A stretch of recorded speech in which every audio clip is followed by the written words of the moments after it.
So we've covered female sex hormones and oral contraceptives.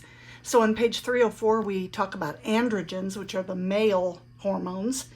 And testosterone, of course, is the main male hormone that determines secondary sex characteristics and fertility. Also has a lot to do with tissue building through the whole body.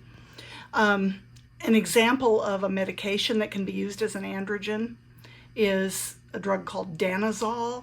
This is a synthetic androgen. It's an artificially created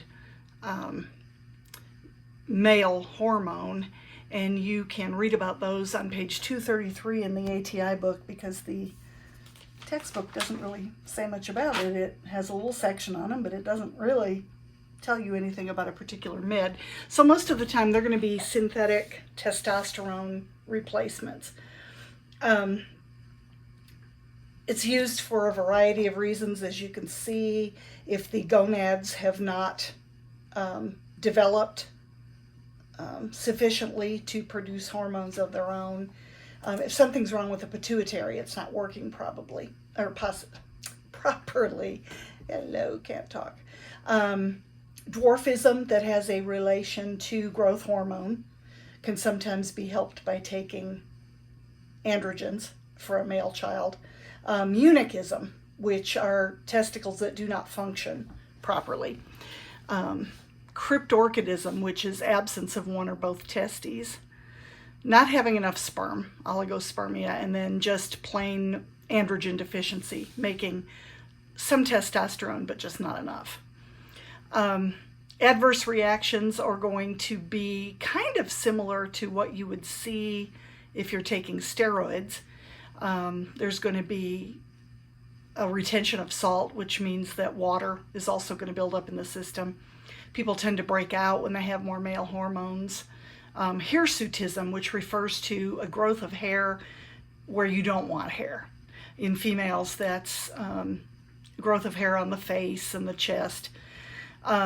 Male pattern baldness, which is influenced by testosterone.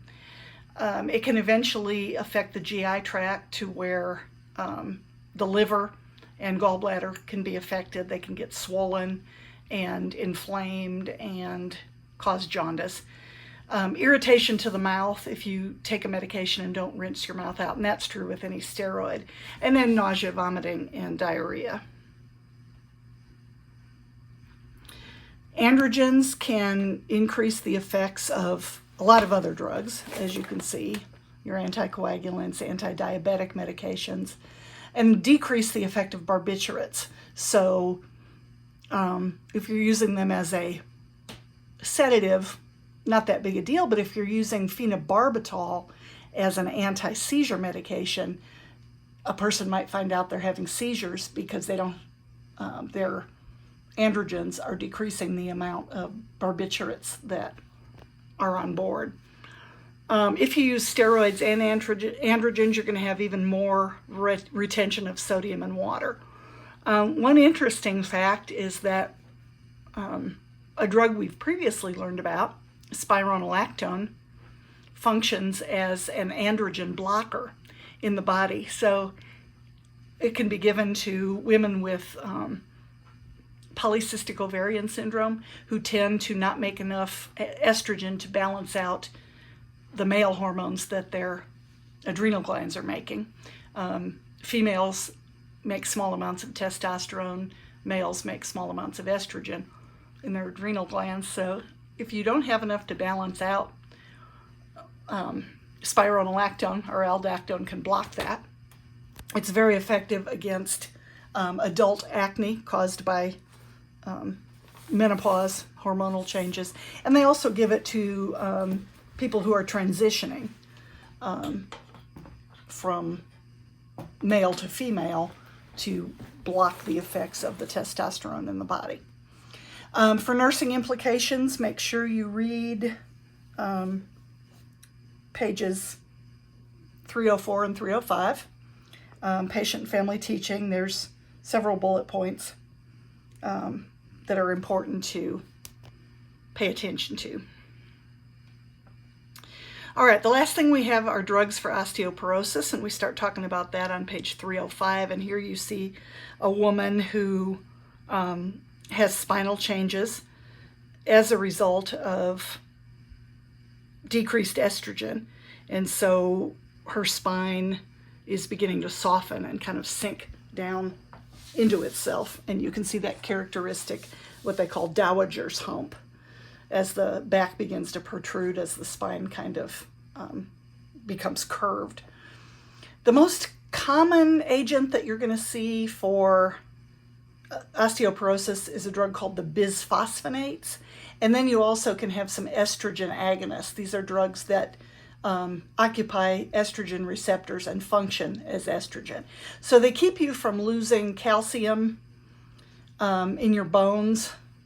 They'll take blood calcium and move it into the bone to kind of calm down what the person might be losing. They also can prevent osteoclasts from destroying bone cells and resorbing calcium. Osteoclasts are what the body depends on to break down old bone in the process of making new bone. But if you have osteoclasts breaking down bone and returning it to the bloodstream, and there is not sufficient calcium to replace the bone that's broken down, the person's eventually going to suffer the side effects of osteoporosis. Osteoporosis is common in both men and women, but it seems to hit women harder, especially very small-boned, thin Caucasian women and Asian women. It's more common, but it can affect everybody. And so it's important that you continue weight-bearing exercise and keep a source of calcium every day. These drugs can cause headache, esophageal reflux, nausea and vomiting. On page 306 and 307, we have the patient and family teaching and nursing implications for these drugs. And you can see on page 306 that we've got examples of the bisphosphonates. And you've probably heard of all of these. You've got Fosamax, Boniva, Reclast. So you might make sure that you learn those. And then we have some estrogen agonists.